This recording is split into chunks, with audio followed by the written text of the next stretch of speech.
tomando como fuentes primarias al filósofo alemán Hegel y el filósofo alemán Schiller, se buscará dar respuesta al caso de estudio número 1 de visiones de la antigüedad, con el fin de ver si el arte debe entenderse como algo pretérito,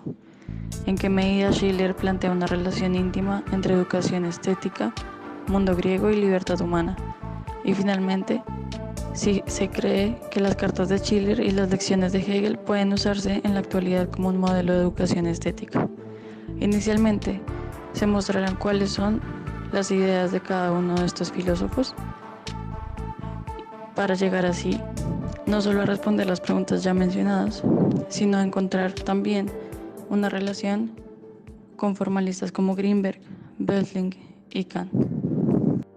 Inicialmente, cabe resaltar que tanto Hegel como Schiller han tomado la filosofía kantiana como punto de partida para la verdadera catalogación de lo bello y artístico.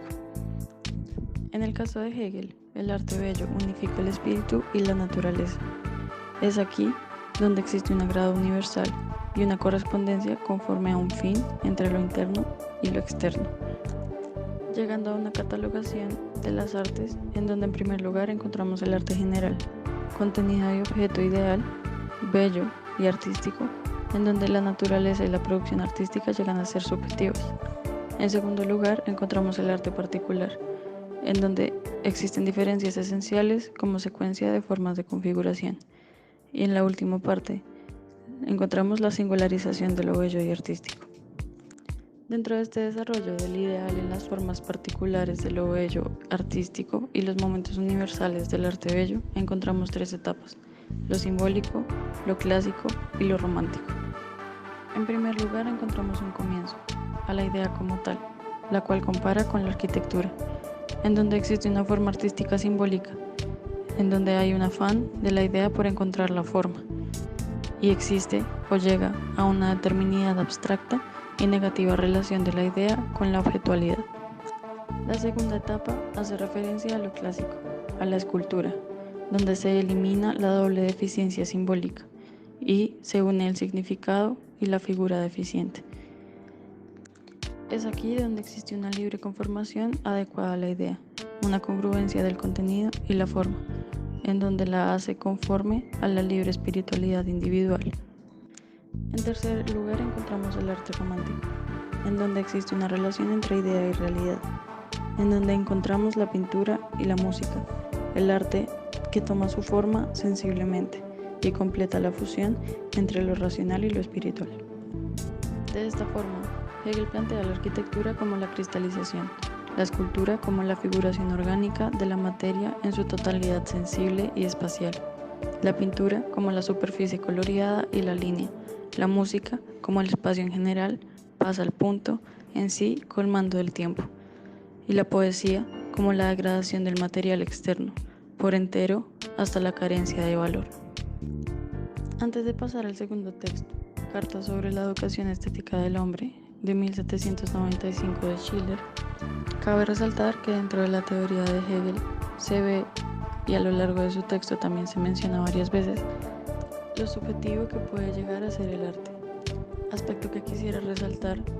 pues no solo en el caso de Schiller, como se mencionará más adelante, sino también en otros autores, se ve cómo la visión de cada uno de ellos llega a ser radical o llega a ser primordial en la forma en que se clasifica o se empieza a ver un tipo de formalismo en la clasificación del arte, viendo al pasado o específicamente a la antigüedad clásica como algo que pasó y no va a volver a pasar. Ahora bien, tomando como referencia a Schiller, cabe resaltar que uno de los aspectos más importantes dentro de su teoría es la armonía, afirmación que no solo llega a ser subjetiva, sino que también se ve de manera repetitiva a lo largo de la historia del arte. Para él, es primordial que exista una legislación universal, en donde lo natural y lo moral estén en armonía, donde haya variedad, donde haya leyes, pero al mismo tiempo, donde haya una libertad. Viendo así que el hombre puro sea capaz de llegar al hombre ideal, pasando por una etapa de hombre temporal, en donde se ennoblezca para llegar a este ideal. Schiller plantea que antes, en la antigüedad, no había necesidad de dividirse, pues los griegos, a favor de la naturaleza que todo lo une, no tenían diferencias determinantes, Sin embargo, ahora sí, lo que significa un nuevo espíritu de gobierno, una modernidad en donde el entendimiento lo ha dividido todo, llegando a tener divisiones estrictas de la ciencia, teniendo un mecanismo de relojería, donde un conjunto infinito de partes carecen de vida propia, y en donde antes regía un espíritu de gobierno basado en Estado, Iglesia o leyes y costumbres, se separaron. Algo con lo que estoy totalmente de acuerdo dentro de su teoría es esta idea de prescindir de la totalidad del ser para llegar a un progreso, en donde, si bien hay una acumulación del saber y el hombre evoluciona como fragmento, también tiene razón al decir que tiene que ser falso que el desarrollo aislado de las facultades humanas haga necesario el sacrificio de la totalidad. Pues si bien para él es prematuro hacer una reforma del Estado, él mismo plantea en su teoría que este mismo es la causa del mal, ya que no debe dar origen a una humanidad, sino este mismo debe estar fundado en ella, llegando nuevamente a una paradoja entre la armonía y la tiranía, que como él dice, las contradicciones de la conducta humana serán siempre un argumento en contra de la unidad de las máximas morales. Es verdad que se debe tener una educación de la sensibilidad, que bien nos puede llevar a una inteligencia más perfecta, la cual se puede perfeccionar. Pero no se debe dejar de lado el hecho de que el artista es hijo de su tiempo, y que si bien puede ser prematuro hacer una reforma del Estado, sí se debe empezar a pensar en un cambio, que en el caso de Schiller permita llegar a la armonía que tanto plantea, y en el caso de Hegel permita una correspondencia entre la idea y la representación, entre lo natural y lo moral, para llegar a un ideal. Respecto a la cuestión de si el arte debe entenderse como algo pretérito, se puede decir que Hegel está a favor de esta afirmación, y por el contrario, Schiller está en contra, o no descarta la idea de que el prescindir de la totalidad del ser implique que el hombre evolucione como fragmento y que el futuro se transforme, llegando a ser el presente nuevamente. Teniendo en cuenta la postura de Schiller, el arte no necesariamente tiene que entenderse como algo pretérito. Se puede transformar y puede tener diferentes variables